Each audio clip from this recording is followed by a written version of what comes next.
I was a cop for about 3 years and I just slowly gained weight and my health and performance started to suffer. I had a nurse at the jail take my blood pressure and she's like, geez, that's really bad. I also saw a video of me running and I looked silly. I looked like a circus bear on his hind legs, just like, that doesn't look good. And the notion of becoming a father really motivated me to be fit. So many guys, frankly, cannot be the best parent they can be because of their lack of fitness. What would you rather have? Your kids say, my dad set me up decently financially, but he was really not active with me? Or would you rather say, my dad provided what he could, but he was there. He was active. He was energetic. He played with me. You may not believe you're a fit person. Fine. But act in accordance with what a fit person does. Just do the damn thing. And watch what happens. When I'm more active, my energy is better, my mood is better. It freaking works. It's simple, but it works. That is the biggest way that it helps me be a better dad. Are you ready to become the dad you were meant to be? Good, because this is the Epic Dad Legacy Podcast, where imperfect actions are better than perfect ideas, promises kept are more important than promises made, and nothing happens unless you make it happen. My name is Drew, father of three, and founder of the Epic Dad Company. My mission is to help dads up their game and become the husbands, fathers, and men they are called to be. We need epic dads now more than ever. And it is your responsibility and obligation to become the best father you can be and show your kids what is possible. Listen in for weekly tips, strategies, and actions you can take to go from average dad to epic dad. Thanks for listening. Now let's start the episode. Ted, my man, the fit responder. What's going on, dude? Hey, Drew. Thanks for having me. I'm excited to do this. Yeah, man. So I've been following your journey for a while, probably in the background lurking, and you didn't know who I was. But I think we connected maybe 3 months ago or so on a viral reel that I had. And then we kind of connected there and have gotten to know each other. So yeah, man, I just love your story. I want to really give the listeners the ability to kind of learn where you came from, what you're doing now, some lessons you've learned really around discipline, around fitness. For guys that don't know you, Ted, can you give just a little bit of a background overview of where you're at now? Yeah, what's up, everyone? My name's Ted, and I run a fitness program called Fit Responder, which is basically geared towards first responders for the most part. My wife and I, we were originally cops. We were into fitness and, people at work would always ask us for advice, and we started helping people at work get fit. And soon the popularity just took off and we made a business out of it. This kind of all started when I was out of shape myself in my mid-20s. I got way fat and high blood pressure and just hated it. And I felt like I was struggling and I was too prideful to get support or help. But eventually I did. I got a coach. I listened to advice from my wife, who was my girlfriend at the time, and lost over 40 pounds of fat, improved my life. And the changes that I saw in myself and that I was able to help others achieve was so fulfilling on a personal level that I just became addicted essentially to helping people get fit. And I'm sure, you experienced something similar as well, right, Drew? And so you can relate that, it's bigger than just helping somebody look better at the beach. There's a huge life change. So since then, like I said, it became a successful business for us. It was really fulfilling work because instead of, as a cop, most people you come into contact with, they're not exactly thrilled to have you there. Whereas as a fitness coach, people are very stoked for the help you provide. So we were able to, work remote with our jobs now. We moved out of California. So that's pretty much it. Now we live in Utah. We have 4 kids. I'm no longer a cop, but I still have the signature cop mustache. Life's good. I don't know what else I could tell you, but that's sort of like a general summary for you. Yeah, no, I appreciate that, man. And yeah, for guys just listening, not watching this, Ted has like a ridiculously awesome mustache. It makes me very jealous. But I'll get there one day, man. No, my wife hates the stash. She doesn't mind the beard, having like the full thing. And then usually what I'll do is I'm still in the National Guard, so I have to shave occasionally and like actually go be a soldier. And so I have to shave. So like the night before, I'll usually shave the beard and just keep the mustache. And she won't talk to me for 12 hours. I shave it off. That's a great technique. If you want to stay away from her, maybe have some alone time, just rock a mustache for a little bit. Yeah. But no, man, that's awesome, dude. So talk me through when you were a cop, right? Like, when did the physical transformation and actually being in shape become super important to you? Like, were you a police officer at the time? Did you have kids at the time? Yeah. So I was a police officer at the time and we didn't have any kids yet. She had one from a previous marriage, but I was a cop for about 3 years at that time. And I just kind of slowly gained weight after the academy, which is very common. I mean, the stereotype of fat cop is honestly too true, sadly. And I became that. And I never thought I would. I was a personal trainer and I just thought, hey, I kind of justified it. Like I'm big, I'm strong, and I still lifted weights. But my diet was out of control and my health and performance started to suffer. So a couple things happened. I had a nurse at the jail take my blood pressure and she's like, geez, like 160 over 90. That's really bad. And I was like, oh, well, okay. And then I also saw a video of me running at one point and I looked silly. I looked like a circus bear on its hind legs, just like that doesn't look good. So between that and then I went to the doctor and they gave me a prescription for blood pressure meds at 24 years old. And I was like, this is BS. I was like, this is freaking, come on. So I actually walked out of the office, but not before throwing that in the garbage. Yeah, I was going to ask you, did they give you a prescription for like, hey, go work out, 4 times a week and go get steps? Or they were just like, hey, here's a script.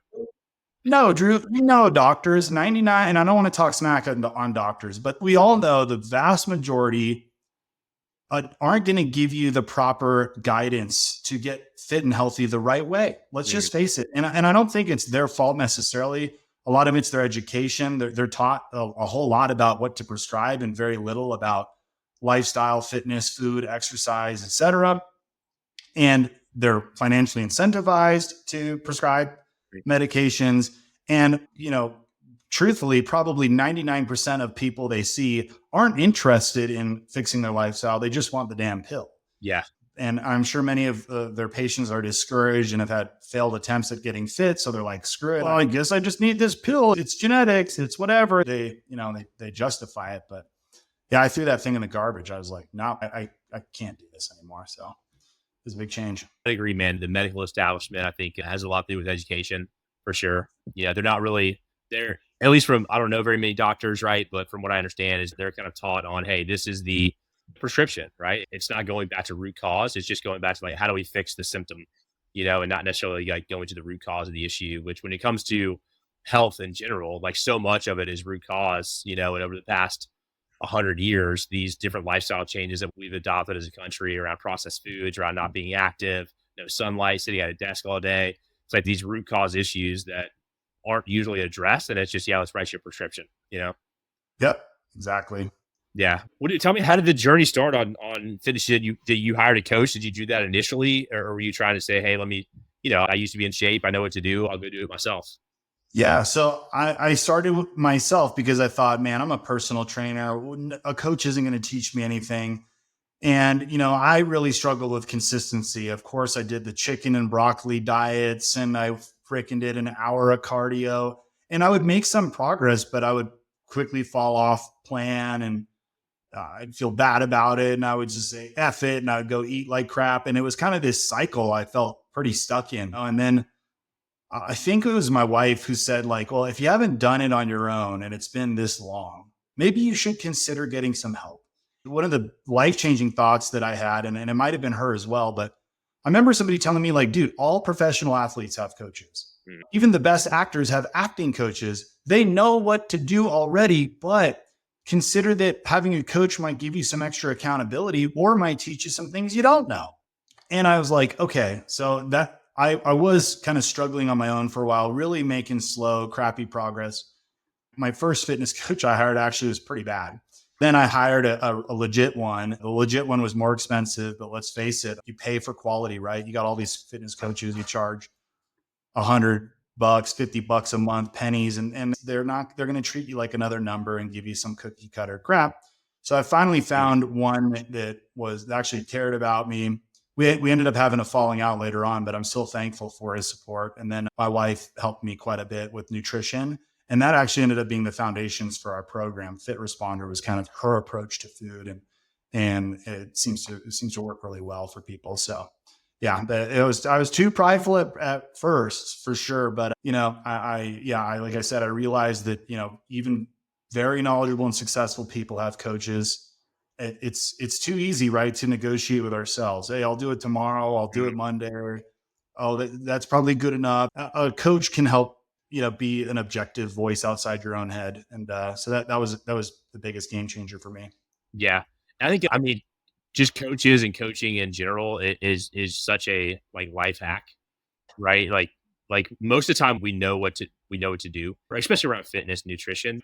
There is so much knowledge and information out there. It's not hard to be like, oh, I need a good plan. Let me find one. You got a plan, 1,500 plans in front of your face in like 30 seconds, right? And like same thing with like nutrition, man. You go on, it'll calculate your macros for you, right? You don't need more knowledge most of the time around your fitness journey. It's you need that accountability, that community, stuff like that.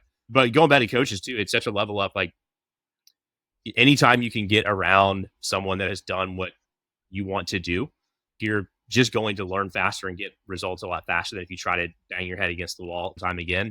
I've found that in my life, in business, in fitness, like whatever. You need to be surrounding yourself with people who have been there, done that, and are at the place that you want to get to. Even if the plan is there and you know the plan, just being in that proximity but having that additional accountability is huge. Yeah, absolutely. But you got to admit, because you're a coach yourself, there's a lot of people who say, I know what to do.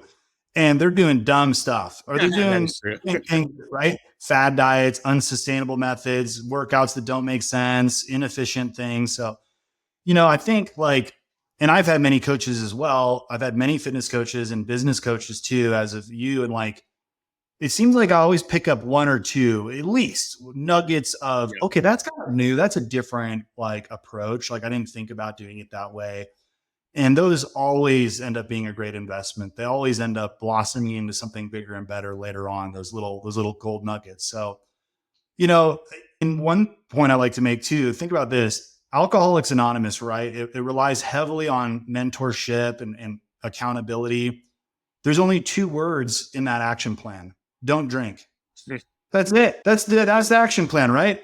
Don't drink. And still, those people benefit quite a bit from having mentorship and accountability and a support group, a community, right? Like-minded people working on the same goal. They benefit a lot. Now, look at fitness. As you said, there's a gazillion plans out there. A lot of them are contradictory, bad info, stupid. So it's a little bit more complicated because it's not, the action plan can't be don't eat. You have to eat, and there's different ways of exercise. So I think that's another clue for those listening. If you're interested in Drew's program, fitness coaching, really consider that it might be a little bit more nuanced than you think. And there is a huge benefit to having that outside accountability. At what point in your journey from kind of going to comp to entrepreneur, you said your wife had one child previously. At what point did you guys start having kids? Pretty early. I asked her to marry me. We had our wedding planned for September, and she's like, oh snap, I'm pregnant. So then we moved that wedding back earlier to May so that she wouldn't be full term. So, I got her pregnant, I think within 6 or 7 months of meeting her. But I was honestly, for anyone who's listening, struggling to find love, I did not think I'd find a woman that was for me. I just didn't think, I just was like, there's no way. Like the people I dated, I'm like, this is all crap. And my dad was he was such a skeptic about marriage. He had 3 failed marriages. He's like, never get married, Ted. But no, I fell head over heels in love with her. I knew I had to marry her. So we moved pretty quick. I married her a year and 1 month after I met her. She was already 5 months pregnant at the time. And we knocked out the kids pretty much back to back, had 3 kids together. So 4 kids total. Right now they are 5, 7, 9, and the oldest is 15. Where were you at on your fitness journey when you had your kids? Had you already started saying, hey, let me get after it, let me be disciplined, and you kind of had all this stuff in place by the time you had kids?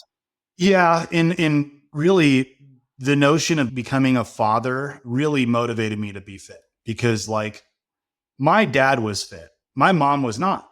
And I just remember having that difference and looking at them and going I really want to be like my dad, who was so inspiring. I want my kids to think about me the same way. If my kids say my dad's the strongest, I want that to be real. I want to be able to back that up. And I wanted to be fit and healthy. And then especially as a cop, you got to be fit. And I wanted to look strong. I wanted suspects to be like, dude, I am not messing with this guy. I wanted my partners to feel like I was a great backup, and so I was highly motivated at that point, but it was a struggle, and that's why I think I like to lead by example for people when they say, hey, I can't get fit because I have kids and I'm busy and I work a lot. In 2018, I was prepping for a bodybuilding show. I was in the best shape of my life, super jacked. I was also working 60 hours a week as a detective. Overtime, we were juggling the kids. My wife was prepping for a bodybuilding show, also working. I mean, so we had everything on our plate, and it really just comes down to, what do you prioritize? Are you watching Netflix and scrolling on Instagram, or are you working on your fitness? So I think I'm kind of moving around your question a little bit here, but yeah, I was already fit when my kids started to be born, and I've had my ups and downs along the way, but I've stayed pretty dang fit since Yeah. then. Yeah. And I Yeah. think, I mean,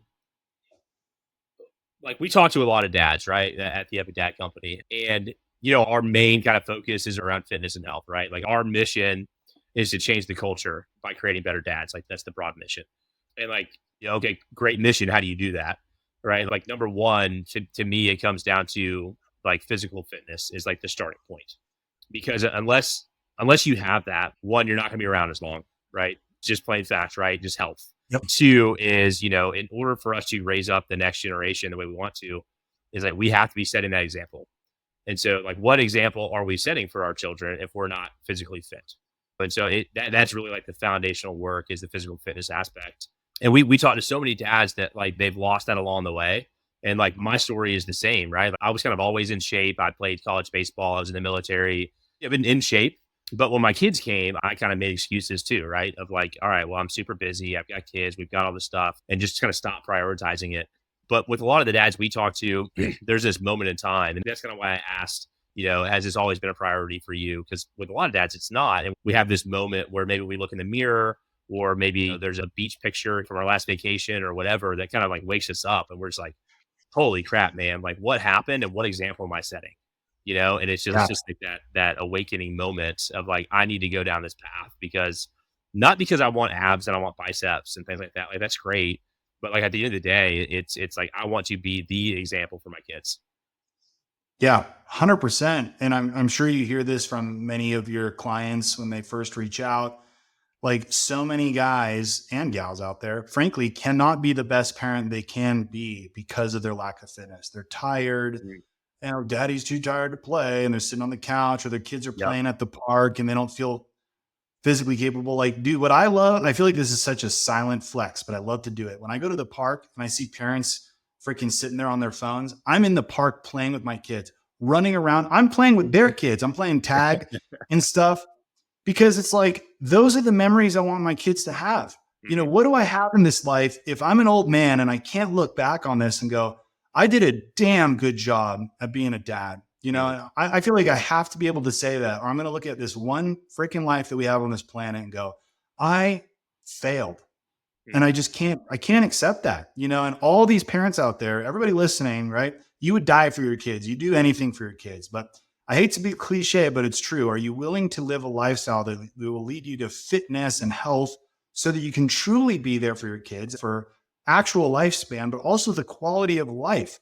You cannot be the best version you can be if you're out of shape, sluggish, low energy, low confidence, and frankly, unable to keep up with your kids. Mhm. Yet they're younger, they have energy, but I'm sorry, unless you have an actual disability, you should be able to keep up with your kids and play with them and have the energy to do so. And if you don't, get to work. Yeah, that's a problem if you don't, Yeah, man, it's crazy. I mean, just to your point, like going to a park or something like that, right? And just seeing like the amount of parents that are on their phones, like scrolling through freaking TikTok or whatever when their kids playing, and it's just I don't want to be that dad, and maybe some dads do, but that's not me. Right. I'm going to be present. I'm going to be energetic. I'm going to be there for my kids. So they do have those memories. I posted this reel on Instagram the other day and it's going super mega viral of just like, in 50 years from now, you're probably going to be dead. I'm 38. Maybe I'll live to 88, but odds are probably not. It's like, I'm going to be dead, but my kids are still going to be here, man.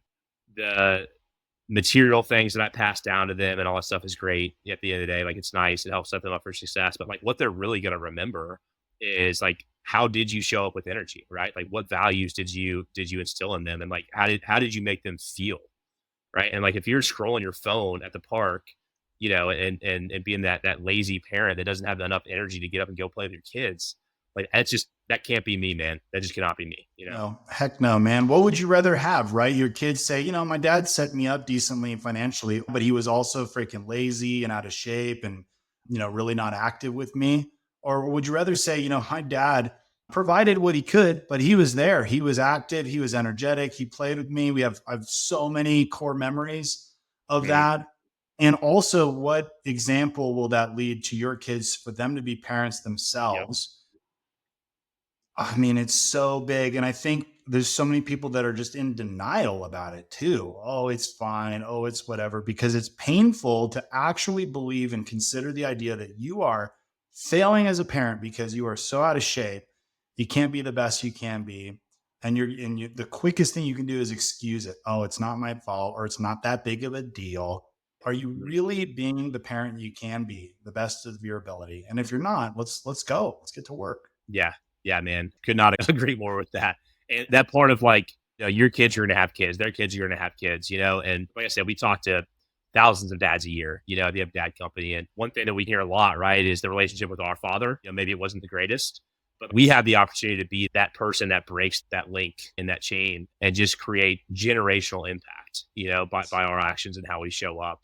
And I say this all the time, but it's such a powerful image is the picture of like the matchsticks all in a row, right? And like they're all burnt, one after the other are burnt, and then like one matchstick is down and it's not burnt, and the rest of them for the rest of the row are not burned. And so it's like, yeah, you had a shitty dad. Sucks, man. Sucks. But like, how are you gonna change it? And how are you gonna show up? Like, so that doesn't happen to your kids. Because that's how we change the culture is like we become the best individualized fathers that we can. And that's going to have a direct impact on how our kids are raised. That's going to have a direct impact on how they raise their kids. But then also, that's going to have a direct impact on the community itself. Because if you're showing up with energy and confidence and in shape, right? Like the other dads in your neighborhood and car pickup line at work, around the water cooler are going to be like, holy shit, like Ted and Drew are doing something different, like, how do I get some of that? And then you create this ripple effect in society that like now you're raising the standard for other men and other fathers. And like that's how we do it, man, is like one freaking dad at a time, like step up, show up. 100%. And we can't be victims. We can't say, I'm unable to do XYZ because of my genetics, because of my work. You will never be successful with that attitude. It's kind of like when somebody says, I'm a smoker and I'd like to quit and I'm trying, but, it's tough because I grew up with smokers and I've been doing it for 10 years. How likely is it for that person to quit? Pretty unlikely. If somebody says, F this crap, I'm so done smoking cigarettes, I'm disgusted with myself that I even took up this habit in the first place. I'm quitting this crap. I'm done. I'm drawing the line in the sand. I'm moving forward. That person is more likely to commit. So, like, for any of you listening out there, like your attitude is going to be one of the biggest drivers in your success. And you got to flip that script. If you're lying to yourself and telling yourself you can't do it or it's too hard, blah, blah, blah, that's absolutely a lie. And it's the comfort seeking part of your brain that's essentially manipulating the other part, saying, hey, it's okay. You're a victim. So let's just stay stuck where we're at because, of course, that's easy and it's comfortable in the short term, but it's going to lead down a road of misery for sure. So we got to take accountability. They say no one's coming to save you. And what that means, in my opinion, is you initially have to be the captain of your ship and say, I am changing now. But of course, get support and help along the way. But it's ultimately you initially who has to commit to change. Yeah. No, I mean, the mindset shift, the behavioral shift, the attitude shift is key. One thing that I'm really big on, identity.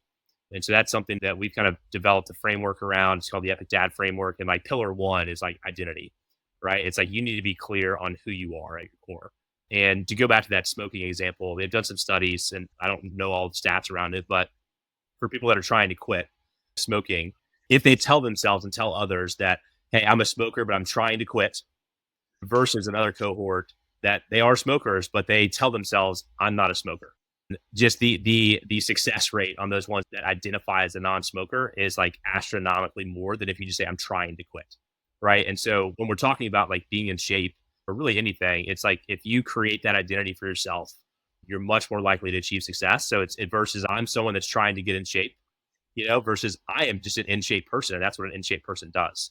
Right. Like you create that identity for yourself as opposed to I'm out of shape. I'm trying to get out of shape. And because I'm trying to get back in shape, I need to go to the gym 3-4 times a day or 3-4 times a week. Instead, you shift that identity to say, at my core, I'm an athlete, right? Like I am someone that is in shape and fitness is a priority to me. And what do athletes do? They go to the gym 3-4 times a week, and that's just what I do. And so like shifting that identity is huge, man. I don't know if you have any, looks like you were shaking your head on that one. You might be in agreement on identity. Oh, huge. And I always mention that, right? It's the idea that, hey, I am capable of this. I am someone who cares about my fitness and health and all of the repercussions of being fit and healthy, or, vice versa. But I've just been acting out of character, whether it's been 10 years or whatever. This is not who I am at my core. Right. And if you look in the mirror and you say, oh, this is who I am, I'm just fat and I'll always be that way. Well, that's a self-fulfilling prophecy, but I will say this, okay? And there's something that I kind of have to pick a bone with a lot of fitness and just successful influencers in general. They'll say, like, you have to believe to achieve, right? You got to believe. But the problem is it's difficult to force yourself to have a belief, right? Okay, like, Drew, like, I need you to believe right now I'm not wearing a hat. Believe it. Go. Choose. Well, you can't, right? Like, the evidence just appears to you that that's what it is. So you may initially not even believe that you can be successful. That's fine. But if you act in accordance with what a successful person does, you will be successful. Okay. Like if I throw a rock off a bridge, if I, for whatever reason, believe it's going to fly in the air like a bird, it's still going to fall to the ground because I took the action of throwing it. Right. And, you can proceed forward with skepticism, but just act in accordance with the action plan that will lead to success, whether you believe it or not. And you may have to just prove to yourself that you can do it. I got promoted as a cop in the same method. I thought there's no way I'm getting promoted. I'm too new. I don't have enough time under my belt or whatever, but I was like, I'm going to try my best because I may learn from this experience. I'm going to try my best so that I can see where I need to improve next time for when I really will promote. Well, I promoted because I still studied and I did the work that was required. I put in my best effort, fully expecting an email or a call saying, sorry, you didn't get it. Try again next year. Here's what you need to work on. Nope. I got the call saying you're promoted. You did it. So I didn't believe even at all. Right. So the thing is, you may struggle with belief and it may be difficult to choose. Right. But if you act in accordance with what you need to do. So in a fitness example, you may not believe you're a fit person. Fine. But act in accordance with what a fit person does. Because if you believe that it's important and that you should and that you ought to, well, just do the damn thing and watch what happens. Oh my gosh, I'm becoming a fit person. Maybe I am a fit. Maybe I am capable of it, right? And I'm sure you've seen that with your clients, Drew. So many of them, initially they're skeptical. They're still kind of in a negative mindset, but they put one foot in front of the other and they see success regardless. So yeah, not to be long-winded, but the old adage that, you have to believe to achieve, I don't necessarily think it's true, but you do have to act in accordance with what will lead you to success to be successful. Yeah. No, that's huge, man. Hey guys, quick interruption to the show. If you are anything like me, you're busy. We juggle jobs, putting food on the table, helping with homework, coaching Little League. We're basically on call 24/7 as dads. It's a lot. And we all know that health and wellness is super important as a father, but with our jam-packed schedules, one of the hardest things to do is getting yourself motivated to work out. That's why we created Epic Dad Pre. Pre is the #1 all-natural pre-workout formulated specifically for dads. It's jam-packed with clinical doses of proven all-natural ingredients, including 5 grams of creatine, 6 grams of citrulline, and 3.2 grams of beta-alanine, with only 250 milligrams of natural caffeine. And almost as important as what's in it is what's not. You won't find all kinds of artificial sweeteners, artificial coloring, or proprietary blends. Just 100% natural goodness to fuel your gains. It is the jumpstart you need to get out of bed, put the gym shorts on, and get after it. And when you head to The Epic Dad, that's THEEpicDad.com, and use code LEGACY at checkout, I'm going to give you 30% off your first order. So hit the link, fuel up, and train hard, dad harder. Back to the show. I want to get a little bit tactical too. So, like I said, I'm an in shape guy. I have a 6-pack. I've had a 6-pack and gone through various things, right? But like I look at your profile sometimes, I was like, damn, Ted's freaking jacked, dude. So Walk me through, what is your process, right? There's a dad or a cop that's out of shape and says, hey man, I want to do this. Like, do are you guys hard in the paint, 24/7 kind of, are you going 3, 4 days a week? What's the protocol to say, hey, I want to get in shape? Yeah. So I will say that as a cop and somebody who's trained a lot of first responders, I had to develop workouts that were efficient, meaning like there was many times in my life where I was only working out 3 days a week, maybe four, and maybe only in the gym for 30 to 45 minutes because I had young kids, I had crazy assignments, whatever. So I had to learn how to work out in an efficient manner, do away with a lot of like the single isolation exercises and long cardio bouts that may yield some results, but just aren't the best use of my time, right? So that's the first thing is I like to practice and teach workouts that are more efficient. So just to get a little technical, shorter rest periods, supersets, compound movements, full body, or maybe splitting it into upper lower splits like that. Like I'm a big fan of that stuff. And I mean, proof is in the pudding. I've helped so many guys and gals get in great shape, including myself, without devoting 6 days a week, 2 hours in the gym. The other thing is nutrition wise, I think for it to be sustainable, you have to enjoy it. You have to be eating the stuff you like and that you gravitate towards. So my approach with clients and myself is like, let's make healthier versions of the food that you really enjoy. If you like burritos and lasagnas and pizzas, and there's ways to make it pretty clean, and not so calorie dense, let's say. So, we'll do a nutrition plan for people and kind of customize it to their preferences. And that's how I do it too, is I meal prep and my wife and I make, foods that we are happy to kind of repeatedly go to. So having a routine surrounding that as well. There's also little things as well, but I mean, there's no secret that consistency matters. And there's been times where I've been less consistent and more consistent, but I'm a consistent person. I see fitness just like I see brushing my teeth. Like it's not like I love it. I don't love brushing my teeth. I just do it because I'm like, well, I have to. Like if I don't do this, I'm going to end up in worse health, in a worse condition. So I look at it as a non-negotiable. Exercise and good nutrition is like taking a shower. It's just part of my thing that keeps me well. So I don't, people out there don't view exercise and proper nutrition as something I have to do. And it's some crappy obligation, or maybe just something I got to suffer through for a short period of time. No, you just have to look at it like this is a part of my life that is unavoidable and I just got to do it. And I don't always feel like doing it. I think that's a misnomer as well. Hey, how do you stay so motivated, Ted? Do you love working out? I love the results. I don't love it though. Of course, if I could press a button and just be in shape without actually going to the gym, I would absolutely press that button. But it's just discipline over motivation. I would say maybe when I was in my 20s, I loved working out and I just was loving it. But now there are many times where I'm like, oh, I don't want to do this. But I'm not going to let the wussy part of my brain win. And I'm going anyway. So that was a little long-winded, but that's kind of the overview of my thoughts on it. No, for sure, man. I think consistency, right? Like you said that word a lot through there. Yeah, I think I like to have this concept that's kind of like a ceiling and a floor concept, or like what's your minimum standard, So because there's going to be good days, there's going to be bad days, there's going to be good weeks, bad weeks, and we're going to fluctuate there, right? That concept around fitness, the ceiling concept might be, hey, it's an awesome week. Like I got to the gym 5 days a week, right? I killed my workouts. My nutrition was incredible. It was just like, that's my ceiling. It was perfect. But like, there's also this floor concept of like, I'm not going to go beneath this, right? So like, and especially as busy dads and parents, like we got so much going on, man. Next week, for instance, we've got softball, we've got tumbling, we've got some other thing one night, plus going to a job and doing this other stuff. You're super busy, man. I get it. You may not be top level fitness, getting after it every single week, but you got to have that floor too. It's like at a minimum, I'm going to get in my 3 workouts a week or whatever the case is, whatever that floor is, right? Not to get beneath that. And so what I like to do is really talk about this concept of like daily non-negotiable habits.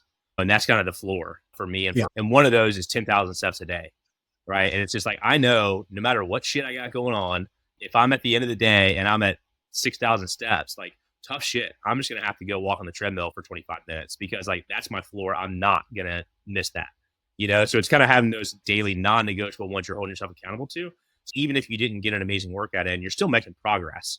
Like we just want to remove the one day, turn it into two, turn it into five to a bad month, So it's kind of more like sustainable consistency over time versus intensity all the time. I love that. And that's a great thought process because I think so many people getting into fitness are all or nothing, right? Yeah. I got to be perfect. Oh, I'm imperfect. F it. Let's go crazy. We'll eat everything. I'll reset next week. But yeah, if you have that floor, as you called it, then it's like, no, this is not negotiable, right? And maybe that's like, I won't have 2 bad days in a row, or like I have to get in 3 workouts during the week. Oh my gosh, it's Sunday. I only got 2. Oh, you better go work out, And what that will do is keep your fitness at a particular level in terms of worst case scenario, right? Like you then won't get significantly out of shape again because your floor 10,000 steps a day, whatever. Even if that's all you did, it should still keep you decent. So yeah, I think the idea too, and I don't know if you agree with this, but the floor concepts or the routines within what is the floor ought to keep your fitness at a particular level that you're at least satisfied with. Yeah, 100%. Yeah, and it's because we get into, and I'm definitely like an all or nothing kind of guy, or at least I have been in the past. I've gotten better, over time. But there've been times where I'm like, I make a mistake in my diet. I'm just like, fuck, like I'll just blow it out the rest of the day because it doesn't matter anymore because I missed it. And it's like, all right, well, we need to just remove that. And so kind of framing it as opposed to all or nothing of just like this is your standard, like. You're never going to fall beneath this standard has been helpful for me, for sure. Ted, I want to ask, and it may be a little bit different for you because you kind of always prioritize fitness when you've had kids, but like how has fitness really helped you in fatherhood? I mean, astronomically, I'll say the biggest thing is that I am very prone to depression for whatever reason. I mean, I didn't have the best childhood. It was certainly not the worst, but for whatever reason, I'm prone to it. Like my mind gravitates towards an existential crisis. Why am I here? What's the purpose? What's the meaning of everything all the time? And I know certainly that if I don't take care of my fitness, it leads to depression. And there's a ton of studies and research on this. Not taking care of your fitness, not eating well, not training, it is a huge contributor to mental health, like poor mental health, right? So of course I can't be a great dad if I'm freaking depressed. If I feel like life is meaningless, why am I even here? Those have been thoughts that have plagued me from as long as I can remember. And when I'm out of shape and when I've kind of started to neglect my fitness and I start to get closer to that floor, as we might be talking about, I can see myself getting sad and being inactive and just wanting to be a shut-in and not getting out and not wanting to do anything, and also being more irritable with my kids. And I'll lash out more and I'm get that whole F life mentality. But when I'm more active, when I'm doing my steps outdoors and I'm lifting weights and I'm eating the right foods, my energy is better, my mood is better. And it freaking works. It's simple, but it works. That is the biggest way. I think that it helps me be a better dad. Definitely, I'm a better example. My oldest son, I caught him doing push-ups. And I was like, wait, what are you doing, Rob? I never really talked to him about working out, but he's seen me do stuff. So he was like, I want to be like you, Dad. I want to be strong. Yeah. That was such a prideful moment for me. I'm like, man, like this is amazing. And even my oldest daughter is like, does this have protein? Does that? And I'm like, okay, she's starting to care. And that's not me trying to shove it down their throat. I mean, in all actuality, despite being a fitness guy with a fitness company, I'm not at the stage of pushing fitness very hard on my kids, not verbally at least, but by my example, I can see them start to follow along. And then all the other stuff we talked about, like just being active at the park and just being more productive around the house. So, if you're sitting there going, man, I'm not energetic. I'm in a poor mood. I'm irritable. I'm sad. I feel like life is just humdrum one day after another. Are you taking care of your fitness? Because I'd be willing to bet if you really did, you're going to see those thoughts improve quite a bit. Yeah. Well, Ted, where can guys go to find more about you and where you at?